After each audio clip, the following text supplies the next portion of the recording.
पिछले क्लासेस में हमने पढ़ा था कि न्यूट्रॉन की खोज किस प्रकार से हुई है, और अब तक हम यहाँ पे इलेक्ट्रॉन की खोज के बारे में, प्रोटॉन की खोज के बारे में और न्यूट्रॉन की खोज के बारे में पढ़ चुके हैं। आज हम बात करेंगे यहाँ पे द्रव्यमान संख्या और परमाणु संख्या के बारे में। तो आइए स्टार्ट करते हैं। यदि हम परमाणु संख्या की बात करें तो जैसा कि आपको पता है कि पीरियोडिक टेबल में आप देखते हैं जितने भी तत्व होते हैं उनका क्या होता है, स्पेसिफिक नंबर होता है। जैसे कि 1 नंबर पे हाइड्रोजन आएगा, 2 नंबर पे हीलियम आएगा और 3 नंबर पे लिथियम आएगा, और इसी प्रकार से क्रम से आगे बढ़ते हुए 6 नंबर पे कार्बन आ जाता है और 8 नंबर पे ऑक्सीजन आ जाता है। तो जो ये नंबर दिया हुआ है ना, यही क्या है, यहाँ पे परमाणु संख्या है। लेकिन सर परमाणु संख्या डिसाइड कैसे की? अब कैसे पता चला कि हीलियम को मुझे 2 ही नंबर देना है? क्यों नहीं मैंने हीलियम को 6 नंबर दे दिया? अरे हाँ कि नहीं? ऐसे दिमाग में वो सारे सवाल आपके उत्पन्न हो रहे होंगे कि सर क्यों हमने सोडियम को 11 ही दिया, हमने सोडियम को 20 क्यों नहीं दिया? तो एक्चुअली जो परमाणु संख्या है ना, एक्चुअली जो परमाणु क्रमांक है ना, वो क्या होते हैं, उसके अंदर उपस्थित प्रोटॉन्स की संख्या ही क्या होती है, उसकी परमाणु संख्या होती है। और वो किसके बराबर होती है? वही होती है किसके बराबर? इलेक्ट्रॉन्स की संख्या के बराबर। यानी कि एक बात बोली जा सकती है कि सर परमाणु क्रमांक यानी परमाणु संख्या, प्रोटॉन की संख्या और इलेक्ट्रॉन की संख्या क्या रहेगी भाई मेरे? हमेशा बराबर रहेगी। पक्की बात है? तो ये देखिए, जैसे कि आप देख पा रहे हैं, परमाणु के नाभिक में उपस्थित प्रोटॉन की संख्या को ही हम क्या बोलते हैं, यहाँ पे परमाणु संख्या बोलते हैं। और इसे रिप्रेजेंट करने का मेरा एक तरीका है, जिसे हम क्या करेंगे, यहाँ पे Z से रिप्रेजेंट करेंगे। केमिस्ट्री में जो रिप्रेजेंटेशन होता है, इनका जितने भी यहाँ पे आपकी शब्दावली आएगी, जितने भी टर्म आएंगे, उनके रिप्रेजेंट करने का तरीका थोड़ा सा अलग रहेगा। ठीक है, जैसे कि यदि एनर्जी आती है तो एनर्जी को आप किससे इंडिकेट करते हैं? तो आप बोलेंगे सर यहाँ पे कैपिटल E से उसे इंडिकेट किया जाता है। यदि मैं बात करता हूँ सर यहाँ पे कहीं पर भी H लिखा हुआ है, तो इसका मतलब आप समझ जाते हैं कि सर ये कहीं ना कहीं प्लांक कांस्टेंट होगा। ठीक है, तो ये पूरी चीज़ें आपको ध्यान रखनी है। और Z जो रहेगा वो हमारे यहाँ पे आज की क्लास में हम बात कर रहे हैं परमाणु क्रमांक की, तो वो किससे संबंधित रहेगा? परमाणु क्रमांक से संबंधित रहेगा, यानी परमाणु संख्या से संबंधित रहेगा। जैसा कि आप आगे देख पा रहे हैं, जैसा कि मैंने आपको बता दिया है कि परमाणु संख्या Z वो बराबर किसके रहेगी? परमाणु के नाभिक में उपस्थित प्रोटॉन की संख्या के, और बराबर उदासीन परमाणु में उपस्थित इलेक्ट्रॉन की संख्या के बराबर ये रहेगी। यानी कि ऐसा बोला जा सकता है कि सर Z बराबर P बराबर इलेक्ट्रॉन की संख्या। ठीक है जी, चलो जी बढ़े आगे। अब अगली बात आती है परमाणु भार की। सर परमाणु भार क्या होता है? एक्चुअली नाभिक में जितना भी भार होता है ना, परमाणु के नाभिक में जितना भी भार होता है ना, उसी को क्या बोला जाता है? परमाणु भार बोला जाता है। तो आपके सामने लिखा हुआ है, परमाणु में स्थित नाभिक के भार को ही क्या बोलते हैं? परमाणु भार बोला जाता है। अब आपके दिमाग में एक प्रश्न उत्पन्न होगा, जैसे कि आगामी क्लासेस में आप पढ़ेंगे कि जो प्रोटॉन और न्यूट्रॉन जो होते हैं वो कहाँ पे रहते हैं? वो नाभिक के अंदर पाए जाएंगे। ठीक है जी, अब नाभिक के अंदर यदि पाए जा रहे हैं, मैं आपको पहले ही संकेत दे दूं कि प्रोटॉन और न्यूट्रॉन जो रहेंगे वो नाभिक के अंदर पाए जाएंगे। ये हम आगे पढ़ेंगे जब हमारे परमाणु मॉडल स्टार्ट होंगे, यानी रदरफोर्ड के नियम वगैरह जितने भी स्टार्ट होंगे तब आप पढ़ेंगे ये सब। लेकिन अभी आपको संकेत दे दूं कि जो नाभिक है उसमें क्या उपस्थित होगा? प्रोटॉन और न्यूट्रॉन उपस्थित होगा, और इलेक्ट्रॉन क्या करेगा? आसपास की कक्षाओं में चक्कर लगाएगा। ठीक है जी, आई बात समझ में? तो यदि हम बात करें तो सर नाभिक में कौन कौन उपस्थित है, तो आप बोलेंगे सर न्यूट्रॉन उपस्थित है, और क्या उपस्थित है? प्रोटॉन उपस्थित है। ठीक है जी, तो क्या ऐसा बोला जा सकता है कि सर परमाणु भार जो रहेगा ना, यानी कि यदि हम बात करते हैं परमाणु भार की, परमाणु भार को यदि मैं A से व्यक्त करूं, ठीक है, तो ये किसके बराबर होगा? प्रोटॉन की संख्या प्लस न्यूट्रॉन की संख्या के ये बराबर होगा। क्या इतनी बात आपको समझ में आती है? ठीक है जी, तो आगे देखिए, नाभिक का भार नाभिक में उपस्थित प्रोटॉन व न्यूट्रॉन के द्रव्यमान के योगफल के बराबर होता है। यानी कि ये बोला जा सकता है कि A बराबर क्या होगा यहाँ पे? P प्लस N, जहाँ पे A क्या है? मेरा द्रव्यमान संख्या है, और यदि P की बात करता हूँ तो प्रोटॉन, और प्लस यदि न्यूट्रॉन की बात करता हूँ तो वो N से मैंने यहाँ पे इंडिकेट किया है। ठीक है जी, अच्छा जी, अब यदि हम बात करेंगे सर प्रोटॉन और न्यूट्रॉन दोनों को अलग अलग, हम तो प्रोटॉन और न्यूट्रॉन बोलेंगे। यदि दोनों को सम्मिलित रूप से बोला जाए तो इन्हें क्या बोला जाता है? इन्हें बोला जाता है न्यूक्लियॉन्स, इन्हें बोला जाता है। ठीक है जी, यानी कि प्रोटॉन और न्यूट्रॉन को सम्मिलित रूप से हम क्या बोलेंगे भाई मेरे? न्यूक्लियॉन्स बोलेंगे। अच्छा जी, अगली बात लिखी हुई है, न्यूक्लियॉन्स की कुल संख्या को परमाणु की द्रव्यमान संख्या कहते हैं, जो मैं आपको बता चुका हूँ। यदि मैं यहाँ पे द्रव्यमान संख्या को A से रिप्रेजेंट करूँ, ठीक है जी, और प्रोटॉन की संख्या को मैं Z से कर लेता हूँ। क्यों Z से? क्यों किया? Z से तो परमाणु क्रमांक को करते हैं, लेकिन थोड़ी देर पहले हमने पढ़ा था कि जो परमाणु क्रमांक होता है ना, वो क्या होता है? बराबर होता है इसके प्रोटॉन की संख्या के बराबर होता है। ठीक है जी, उसको यदि मैं Z से रिप्रेजेंट कर दूं और न्यूट्रॉन की संख्या को N से रिप्रेजेंट कर दूं, तो मेरा ये यहाँ पे एक तरीका लिखने का आ जाएगा सर, A बराबर क्या होगा? Z प्लस N हो जाएगा, जहाँ पे A क्या है? मेरी द्रव्यमान संख्या है, Z क्या है भाई मेरे यहाँ पे परमाणु क्रमांक या फिर प्रोटॉन की संख्या हम बोल सकते हैं, या फिर नंबर ऑफ इलेक्ट्रॉन्स।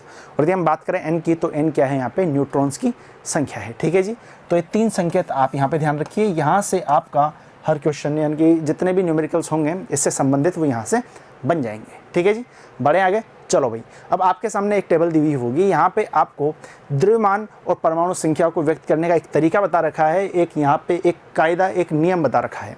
किस तरीके से, देखना भाई। यदि मैं बात करता हूँ, कोई भी मान लीजिए कोई भी तत्व मेरे पास में, कोई परमाणु मेरे पास में है, उसको यदि मैं एक्स से रिप्रेजेंट करूँ, किससे रिप्रेजेंट किया मैंने उसको, एक्स से उसको प्रदर्शित किया है। अच्छा जी, यदि मैं उसको एक्स से रिप्रेजेंट कर रहा हूँ तो भाई मेरे जो यहाँ पर जो आएगा ना, यानी कि जो यहाँ पर आएगा वो क्या रहेगा, प्रोटॉन की संख्या। ठीक है, प्रोटॉन की संख्या बोल दूँ, इलेक्ट्रॉन बोल दूँ, या फिर परमाणु क्रमांक बोल दूँ, बात सेम ही है। कितनी बात आती है समझ में। ठीक है, और यदि आपको यहाँ पे पी पसंद नहीं आ रहा है तो इसको मैं एक काम करता हूँ, जो कि आपकी बुक्स में भी दिया रहेगा, इसको मैं जेड से रिप्रेजेंट कर देता हूँ। ठीक है जी, यदि मैं इसको जेड बोल दूँ और यहाँ पे ऊपर वाली जो साइड होगी ना, यहाँ पे क्या आएगा, आपका द्रव्यमान संख्या आएगी, यानी कि यहाँ पे आपका परमाणु का द्रव्यमान आएगा। तो मेरा तरीका क्या हो गया कि सर परमाणु लिखा, ठीक है, परमाणु का जो सिंबल होगा, तत्व का जो सिंबल होगा वो यहाँ पे लिखेंगे, उसकी जो परमाणु संख्या रहेगी वो हम उसको यहाँ पे लिखेंगे, और उसकी जो द्रव्यमान संख्या रहेगी वो हम यहाँ पे लिखेंगे। सर द्रव्यमान संख्या क्या होती है, द्रव्यमान संख्या की बात करते हैं तो प्रोटॉन की संख्या, प्रोटॉन प्लस न्यूट्रॉन्स वहाँ पे द्रव्यमान संख्या हो जाएगी। ठीक है, यानी प्रोटॉन्स का द्रव्यमान और यहाँ पे न्यूट्रॉन्स का द्रव्यमान क्या हो जाएगा, यहाँ पे द्रव्यमान संख्या हो जाएगी। चलो जी, प्रोटॉन की संख्या बोल लो या फिर न्यूट्रॉन की संख्या बोल लो। अच्छा, अब अगली हम बात करें सर, 2-4 यदि उदाहरण देखना चाहें तो आप देखते हैं यहाँ पे कि सर नाइट्रोजन जो है ना, नाइट्रोजन को हम किससे रिप्रेजेंट करेंगे, तो सर n से रिप्रेजेंट करेंगे। अच्छा, यदि आपके सामने ये चीज़ लिखी हुई है तो आपसे सीधा सीधा बता सकते हैं क्या, देखना भाई। अब एक एक करके इनका एनालिसिस करते हैं। जो आपके सामने लिखा हुआ है, सर ये नाइट्रोजन है, सर यहाँ पे हम क्या लिखते हैं, परमाणु क्रमांक लिखते हैं, और जो परमाणु क्रमांक होता है वही क्या होता है, नंबर ऑफ प्रोटॉन्स होता है, और वही क्या होता है भाई मेरे, उसे ही बोलते हैं हम क्या, इलेक्ट्रॉन्स की संख्या। तो सर ऐसा बोला जा सकता है कि सर यही प्रोटॉन्स की संख्या होगी और यही इलेक्ट्रॉन्स की संख्या होगी, पक्की बात है। और यहाँ पे ये जो दे रखा है ना 14, वो क्या है, द्रव्यमान संख्या है। तो आप बोलेंगे सर द्रव्यमान संख्या क्या होती है, तो आप बोलेंगे सर प्रोटॉन्स की संख्या प्लस यहाँ पे न्यूट्रॉन्स की संख्या। सर यदि प्रोटॉन्स की संख्या 7 है ना, तो बचा कितना है, 7 ही बचा हुआ है, तो 7 ही यहाँ पे क्या आ जाएगी, न्यूट्रॉन्स की संख्या आ जाएगी। चलो आगे बढ़ते हैं। अगला लिखा हुआ आपके सामने क्या, मैग्नीशियम। अच्छा, मैग्नीशियम की यदि हम बात करते हैं तो सर यहाँ पे आपके सामने शायद 12 लिखा हुआ नजर आ रहा है। अब 12 लिखा हुआ नजर आ रहा है तो इसका मतलब क्या होगा कि सर इसका परमाणु क्रमांक क्या होगा, 12 होगा, और इसकी प्रोटॉन्स की संख्या भी क्या होगी, 12 होगी, और नंबर ऑफ इलेक्ट्रॉन्स भी कितने होंगे भाई, यहाँ पे मेरे 12 होंगे। तो 12 प्रोटॉन्स, इलेक्ट्रॉन्स और नीचे न्यूट्रॉन्स लिखा हुआ है। ठीक है, और परमाणु क्रमांक आप समझ जाना, यहाँ पे 12 लिखा हुआ है। अब टोटल द्रव्यमान की बात करें तो द्रव्यमान संख्या कितनी है, तो आप बोलेंगे सर 24 है। 24 तो द्रव्यमान संख्या है जो किससे मिलकर बनी है, प्रोटॉन्स की संख्या प्लस न्यूट्रॉन्स की संख्या से, पक्की बात है। अब प्रोटॉन्स की संख्या यदि 12 आ गई तो बचा कितना है, 12, तो वो कितना हो जाएगा भाई मेरे, यहाँ पे न्यूट्रॉन्स की संख्या आ जाएगी। क्या आप ऐसा बोल सकते हैं क्या कि सर क्या यहाँ पे न्यूट्रॉन्स की संख्या हमेशा प्रोटॉन्स की संख्या के बराबर रहेगी क्या, बिल्कुल नहीं, ऐसा नहीं होगा। यह संयोगवश यहाँ पे ऐसा आ रहा है।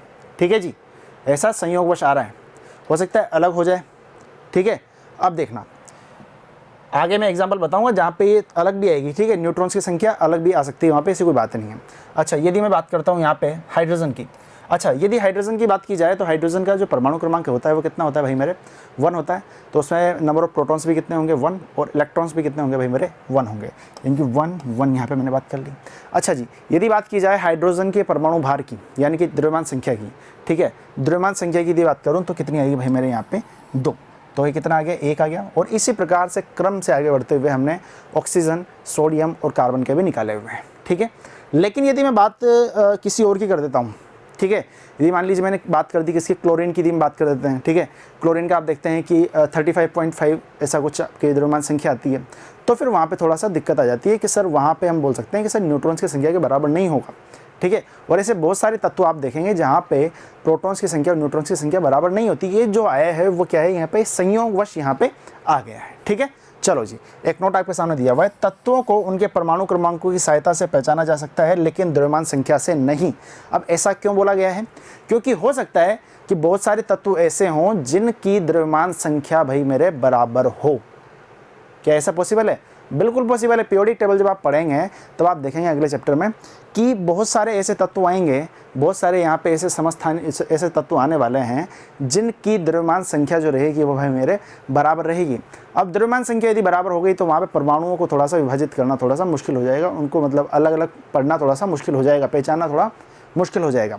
अब इसीलिए क्या बनाया गया है, यहाँ पे परमाणु क्रमांक बनाया हुआ है, ठीक है, यानी परमाणु संख्या बनाई हुई है, तो उनके परमाणु क्रमांकों की सहायता से ही उनको पहचाना जा सकता है। और आप एक और बात ध्यान रखें, दो तत्वों के परमाणु क्रमांक जो रहेंगे भाई मेरे, दो तत्वों के परमाणु क्रमांक यहाँ पे कभी भी सेम नहीं आएंगे, चाहे उनकी द्रव्यमान संख्या क्या आ जाए, यहाँ पे सेम आ जाए। पक्की बात है। बढ़े आगे, तो यही लिखा हुआ है, कभी भी दो तत्वों की परमाणु संख्या समान नहीं आती है। अच्छा जी, अब जो ये नेक्स्ट पॉइंट है, यहाँ से आपके क्वेश्चन बनने के चांसेस थोड़े से ज़्यादा हो जाते हैं। अब इसको यदि समझना है तो इसको समझने का एक बहुत ही प्यारा तरीका है, कैसे, ध्यान देना। अच्छा जी, पहले यदि इसको मैं समझाना चाहूँ तो देखो, पहले एक बार इसको देख लीजिए क्या लिखा हुआ है। किसी धनायन पर उपस्थित आवेश यह प्रदर्शित करता है कि, अब यहाँ पे एक शब्द आप देखेंगे, आवेश, ठीक है जी। अब आवेश के बारे में आप जानते हैं सर, एक तो धनावेश होता है और एक ऋणावेश होता है, ठीक है, इतनी जानकारी मुझे अभी तक मिल गई है। चलो जी, आवेश यह प्रदर्शित करता है कि उसमें उपस्थित इलेक्ट्रॉन्स की संख्या प्रोटॉन से उतने ही कम है जितना कि धनायन पर आवेश। अब इसको छोड़ो, आप सिर्फ इसको पकड़ो, किसको, आपने पकड़ लिया किसको, यहाँ पे आयरन को यहाँ पे पकड़ लिया।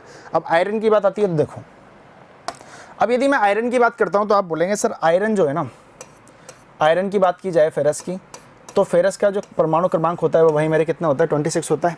पक्की बात है। तो यहाँ पे ऐसा बोला जा सकता है क्या कि सर परमाणु क्रमांक की यदि हम बात करें यहाँ पे तो 26 है, तो इसमें प्रोटॉन्स भी कितने होंगे भाई मेरे, 26 होंगे। अरे हाँ कि नहीं, पक्की बात है। अब सर इसमें जो इलेक्ट्रॉन्स है ना, इलेक्ट्रॉन्स कितने होंगे ये मुझे बताना है।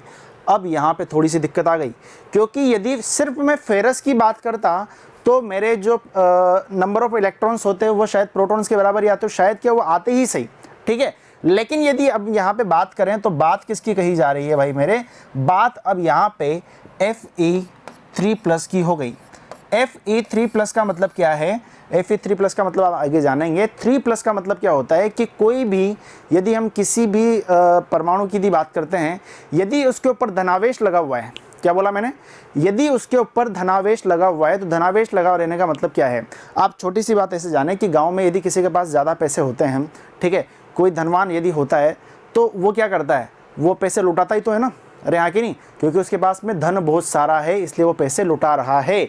यहाँ पे फेरस के पास में इलेक्ट्रॉन्स की कमी नहीं है, इसलिए इसने क्या किया, अष्टक पूर्ण करने के लिए, अष्टक भी मैं आपको बताऊंगा, अष्टक नियम, ये पूरी चीज़ें एक साथ लिंकिंग का खेल है, ठीक है, तो थोड़े बहुत संकेत आपको पहले से ध्यान रखने पड़ेंगे।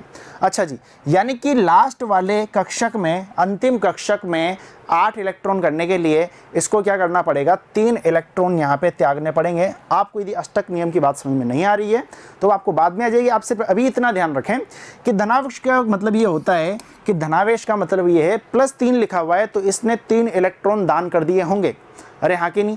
अब मुझे एक बात बताओ, यदि ये 3 इलेक्ट्रॉन दान नहीं करता तो इसके पास में कितने इलेक्ट्रॉन होते हैं, तो आप बोलते हैं सर फेरस की यदि हम बात करते हैं तो परमाणु क्रमांक कितना है भाई मेरे, 26 है। अच्छा, परमाणु क्रमांक 26 है तो प्रोटॉन्स की संख्या भी कितनी होगी, 26 होगी। अच्छा, इलेक्ट्रॉन्स की संख्या भी कितनी आनी चाहिए सर, 26 ही आनी चाहिए। कितनी आनी चाहिए, 26। लेकिन इसने +3 का मतलब हो गया कि इसने 3 इलेक्ट्रॉन दान कर दिए किसी और को। अब जैसे ही इसने 3 इलेक्ट्रॉन दान किए तो भाई मेरे ये बताओ कि पहले 26 थे, अब 3 इसने दान कर दिए, यानी कि -3 कर दिया तो बचे कितने, 23। तो ये क्या आ जाएगा मेरा, अब यहाँ पे क्या आ गया कि Fe3+ के पास में 23 इलेक्ट्रॉन्स बचे हैं और वही मैंने यहाँ पे निकाला है। क्या इतनी बात आती है समझ में, ठीक है। अब इसके ऊपर आ जाओ, अब फिर से इसको देखो क्या लिखा हुआ है, किसी धनायन पर उपस्थित आवेश यह प्रदर्शित करता है कि उसमें उपस्थित इलेक्ट्रॉन्स की संख्या प्रोटॉन्स से उतने ही कम है जितना कि धनायन पर आवेश। पक्की बात है।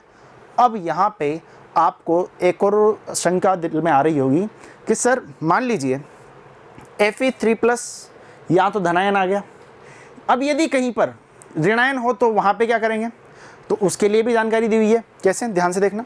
अच्छा जी, यदि हम अगली बात करना चाहें तो आगे आपके सामने लिखा हुआ है, इसी प्रकार किसी ऋणायन पर उपस्थित आवेश यह प्रदर्शित करता है कि उसमें उपस्थित इलेक्ट्रॉन्स की संख्या प्रोटॉन्स से उतने ही अधिक है जितना कि आयन पर आवेश। अब आप यहाँ पे एग्जाम्पल, पहले आपने किसका लिया था, तो आप बोलेंगे सर धनावेश का हमने यहाँ पे एग्जाम्पल लिया था। अब आप एक काम कीजिए, क्लोरीन को देखिए। यदि मैं क्लोरीन में देखता हूँ तो आप बोलेंगे सर क्लोरीन में जो नंबर ऑफ प्रोटॉन्स रहेंगे वो कितने रहेंगे, 17 रहेंगे। अच्छा, नंबर ऑफ इलेक्ट्रॉन्स भी कितने रहेंगे मेरे भाई, यहाँ पे 17 ही रहेंगे। क्यों? क्योंकि प्रोटॉन की संख्या, परमाणु क्रमांक और इलेक्ट्रॉन्स की संख्या क्या होती है मेरे भाई, बराबर होती है। अच्छा जी, अब दूसरी यदि मैं बात करता हूँ सर क्लोरीन माइनस की, किसकी बात की मैंने यहाँ पे, क्लोरीन माइनस की। अच्छा, क्लोरीन माइनस से आप क्या समझते हैं, तो आप बोलेंगे सर क्लोरीन के ऊपर -1 लिखा हुआ है, इसका मतलब ये है कि सर क्लोरीन के ऊपर -1 लिखा हुआ है ना, तो इसने किसी न किसी से ऋण लिया होगा, यानी कि इसने इलेक्ट्रॉन किसी से लिए होंगे। अच्छा, इलेक्ट्रॉन लिए होंगे तो पहले कितने इलेक्ट्रॉन लिए होंगे, तो आप बोलेंगे सर 1 लगा हुआ है तो मतलब 1 ही इलेक्ट्रॉन लिया होगा। तो अब यहाँ पे इलेक्ट्रॉन्स कितने आ जाएंगे, पहले 17 थे, अब इलेक्ट्रॉन्स कितने हो जाएंगे यहाँ पे, 18 हो जाएंगे। अब परिभाषा के ऊपर चलिए क्या लिखा हुआ है, ये इसी प्रकार किसी ऋणायन में, यहाँ पे ऋणायन लिख लेंगे, किसी ऋणायन पर उपस्थित आवेश यह प्रदर्शित करता है कि उसमें उपस्थित इलेक्ट्रॉन्स की संख्या, उसमें उपस्थित इलेक्ट्रॉन्स की संख्या प्रोटॉन्स से उतने ही अधिक है जितना कि आयन पर आवेश। अब प्रोटॉन्स कितने थे भाई मेरे यहाँ पे, प्रोटॉन्स कितने थे, 17 थे। अब यहाँ पे यदि मैं बात करता हूँ इलेक्ट्रॉन्स की, तो इलेक्ट्रॉन्स कितने हो गए, 18 हो गए, यानी कि 1 अधिक है। कितना बोला मैंने यहाँ पे, 1 इलेक्ट्रॉन अधिक है, तो यहाँ पे -1 ही यहाँ पे आया है। पक्की बात है, कोई दिक्कत यहाँ पे नहीं है।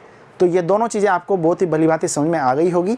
अब यदि हम अगली बात करते हैं तो अगला क्वेश्चन देख लीजिए, आपके सामने एक एग्जाम्पल आया होगा। एक परमाणु के नाभिक में 14 तो प्रोटॉन्स उपस्थित हैं और 13 न्यूट्रॉन्स उपस्थित हैं, तो आपको जानिए कि द्रव्यमान संख्या क्या होगी। तो आपको पता है सर A बराबर क्या होता है, Z + N होता है। तो आप एक काम कीजिए, 14 + 13 कर दीजिए और ये आपका सिंपल सा आंसर आ जाएगा 27, और यही आपका आंसर रहेगा। द्रव्यमान संख्या इसकी निकालनी है, क्योंकि आपको पता है Z बराबर क्या होता है, प्रोटॉन संख्या, ठीक है, या फिर बोल सकते हैं परमाणु संख्या, और N बराबर क्या होता है भाई मेरे, न्यूट्रॉन्स की संख्या। ठीक है जी, तो आज की क्लास में आपने जाना है कि सर द्रव्यमान संख्या क्या होती है, परमाणु संख्या क्या होती है। अब अगली क्लास में इसी श्रेणी में कहानी को थोड़ा सा और आगे लेकर के चलेंगे। तो आप जुड़े रहिए मिशन ज्ञान के साथ में। धन्यवाद।